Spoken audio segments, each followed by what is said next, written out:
Noah had to admit he was a bit prejudiced against Julian, a person who suffered from late-stage puberty delusion, to the point of shouting, "The prettiest boy Julian is here to light up the world." Whenever he entered a room and flipped the switch had, in a way, stolen his two best friends. Lucas, Mavis, and Noah were originally an inseparable trio. However, because of a group project in a general education course, they officially crossed paths with Julian. Lucas acted as if he had finally found his soulmate, becoming instantly close with Julian. Gradually, the trio became a quartet. Even Mavis, who was incredibly slow when it came to emotions, would ask while buying cream puffs, "I think these are delicious. Should we buy an extra one for Julian?" Speaking of Julian, he was the clever, tactful type skilled at reading the room and getting along with everyone. Yet, he maintained a position so perfectly calculated it was almost artful. He didn't get so close that you felt crowded, nor did he stay so far that you felt he was indifferent. But it wasn't that he couldn't get angry. When he did lose his temper, it made you realize he was a vivid, real person with flesh and blood. Moreover, his anger never lasted long. He'd puff out his cheeks and then immediately deflate, followed by a burst of hearty laughter. Julian was the typical student everyone admired and respected. Everyone praised his good temper and friendliness except for a few outliers, namely Noah. Truthfully, Noah didn't like people like Julian. Making friends with him felt exhausting because he could grasp your thoughts everywhere, while you couldn't see through him at all. It was as if there was a one-way mirror installed in your heart. Noah's attitude toward Julian was one of indifference. Lucas inviting him to dinner? Fine. Lucas asking him to join a design project? Whatever. Mavis asking if he wanted to go cycling around the island for a day? No problem. Even though Julian usually smiled and declined. There were so many no problems uttered by Noah that Lucas and Mavis assumed Julian had become a close friend to all three. Thus, they sincerely asked Noah, "While Travis is abroad as an exchange student this year, can Julian move into our dorm?" Noah's face immediately soured. "Travis is our roommate. Have you asked for his opinion before bringing an outsider in?" "Oh, but Travis and Julian knew each other from before," Lucas explained with a troubled expression, unsure if it was because of Noah's terrible mood or his use of the word outsider. Even Mavis, who was eavesdropping, looked a bit intimidated. Travis and Julian were both on the school debate team. It was Travis who introduced Julian to us for that group project. Lucas dropped his usual joking tone, speaking so sincerely that Noah was stunned. The silence in the room stretched too long. A sudden, inexplicable sense of frustration welled up in Noah. His wooden chair screeched against the floor as he pushed it back, grabbed his jacket, and headed for the door. Before the door slammed shut, he left behind 3 cold words: "Suit yourselves." Honestly, he didn't hate Julian. He just felt they weren't meant to walk the same path. But if they were to become roommates, there was no need for Julian to spend his days walking on eggshells around him. So, on Julian's first day moving in at 10:50 p.m., Noah brought home a cake, the very last one from the shop before it closed. He walked straight to Julian, who was still unpacking at his desk. When Noah placed the cake on the table, Julian's movements froze mid-air. "Welcome to our room," Noah said, trying to make his voice as gentle as possible so it sounded like a congratulation rather than a provocation. "Huh?" Julian snapped back to reality. "Oh, thank you." Noah had extremely high standards for sweets. If the ingredients weren't good, he wouldn't eat it. If the decoration was ugly, he wouldn't eat it. He'd even scrutinize a flan to see which one had the best caramel layer.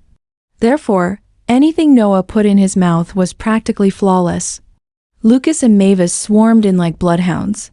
Seeing the delicious cake, Lucas was the first to cry out in protest. "Noah, why didn't you ever give me one?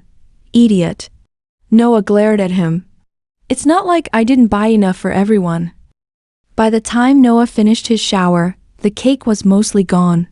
One complete slice remained on the table, adorned with 2 fresh, juicy strawberries. Julian pushed the plate toward him. I saved this for you. Noah waved his hand. I'm not eating. You finish it. Julian's eyes dimmed visibly. He pulled the slice back. Oh, okay. The next day, while Noah was out gathering materials with a teaching assistant, his phone began buzzing incessantly with group chat notifications. The rhythm was like a symphony, making the assistant laugh and tell him to check his messages.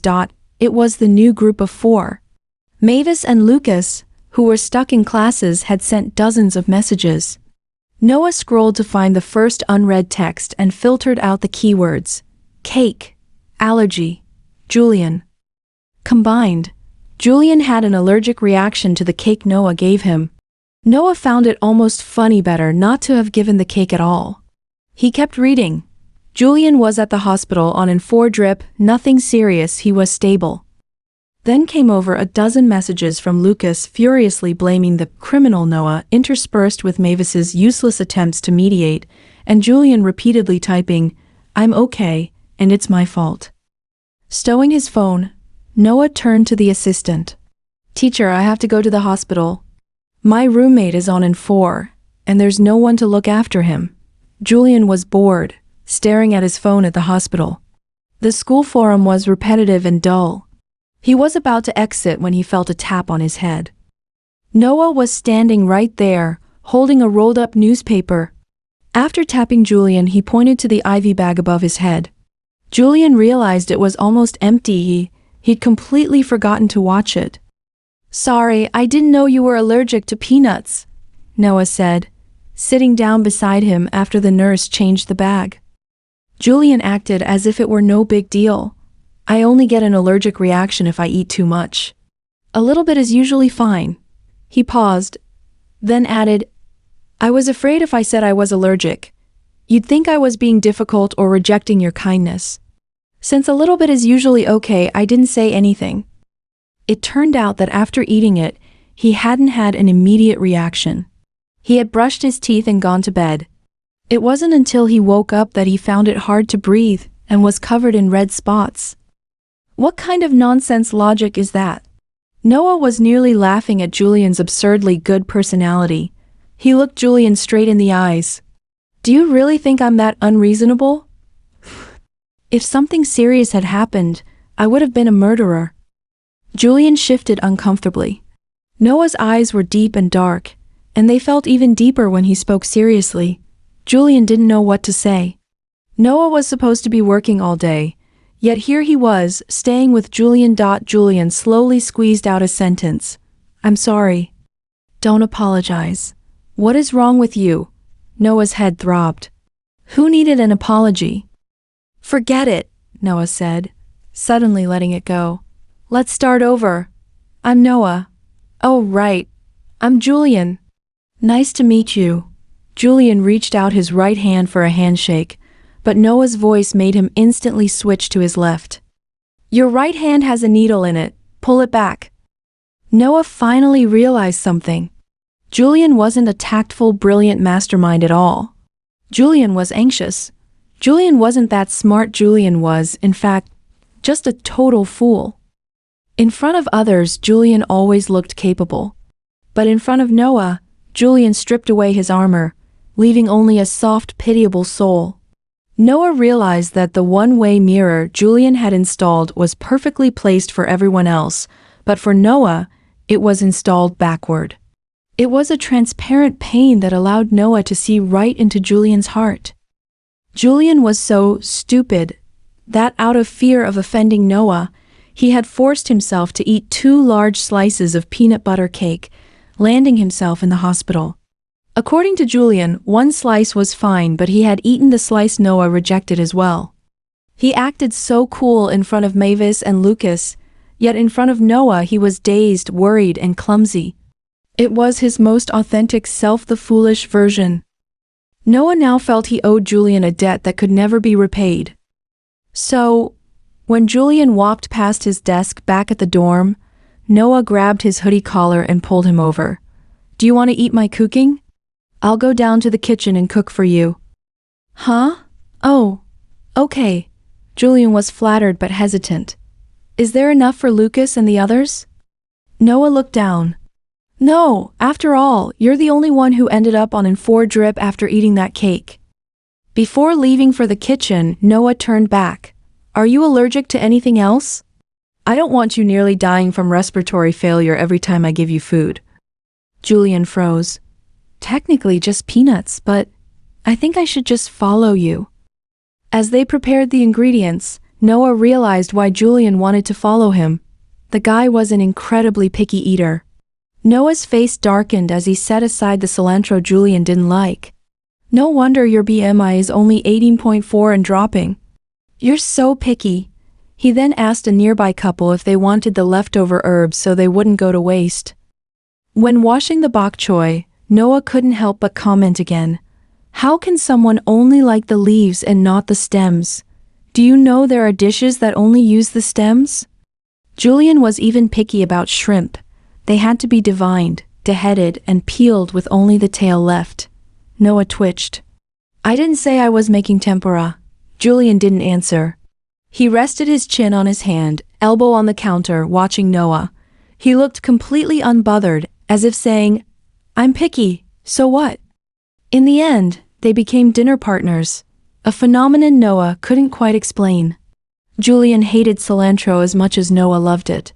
But through these meals, Noah's view of Julian changed. Lucas, who had been busy with design work for weeks, finally surfaced only to find he had no one to eat with. He called Julian, who said he was eating malatang with Noah. He called Noah, who snapped, Julian is right here with me. Didn't you hear him say he's eating with me? When Lucas grumbled about Mavis always saying up to you for everything, the result was the 4 of them going for malatang together. Usually, Lucas and Julian sat on one side, but this time, Julian naturally sat next to Noah. Noah naturally moved his books to make room. It was so seamless that only Lucas noticed. Unbelievable! Lucas shouted at Julian. You guys are eating together and leaving me out? Julian, how could you?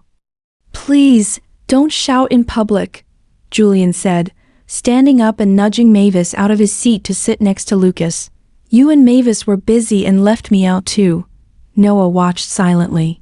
Mavis was oblivious, burying his head in the menu. Lucas was glaring and Julian warned, Lucas, if you keep this up, I won't go out for kimchi soup with you next time. Lucas finally calmed down. The next morning, Noah and Lucas both had no morning classes. Lucas was still a bit annoyed at Noah over the Julian situation, so he didn't say hello, only glancing at him while using mouthwash. Do you like Julian? Noah asked. Lucas spat out his mouthwash in shock. He shook his head violently, wiped his face, and looked at Noah. Of course not. Julian is just my best friend. Why are you asking that? Because Julian isn't anyone's private property. He can sit next to you or next to me if he wants. Even if he wants to sit on Mavis's lap. That's his right though, Mavis wouldn't allow it. Noah's long lashes fluttered as he put toothpaste on his electric toothbrush. Lucas felt like something was off. Fine, it's all my fault. Happy? Well then, I hope when you like Julian you don't make it so obvious. Your eyes are practically falling out of your head looking at him. Noah, who was silently brushing his teeth, suddenly choked on the foam. As Lucas walked out of the bathroom, he heard Noah mutter, Is it really that obvious? Julian was only stupid in front of Noah. He went to get water with Noah and only realized he'd forgotten his key card after reaching the machine. Julian couldn't explain it. Whenever he was with Noah, his brain seemed to go on strike. Do you have a habit of using my card for free? Noah asked as the water boiled. I really forgot, I swear, Julian sighed. His brown hair glowed golden in the afternoon sun. Besides, it's not like I won't pay you back. I just realized I forgot my phone too. On the way back, Julian began babbling about his winter break plans. I want to see a fortune teller. Maybe you should give me your birth charts. I think being around you makes me unlucky and slow. If our charts clash, I need to stay away from you, or one day I'll end up falling into a river and turning into mud. Stay away from him. No way. Noah didn't wait for winter break.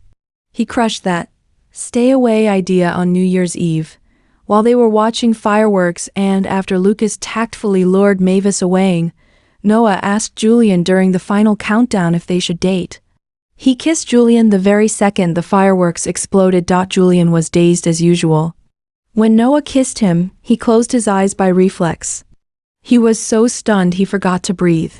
Noah chuckled, his eyes curving like crescents as he gently brushed Julian's lip. Silky pig, breathe. Mavis, who was slow as always, only realized they were dating when he saw them walking hand in hand. Holy crap! You guys are together! He shouted at Lucas.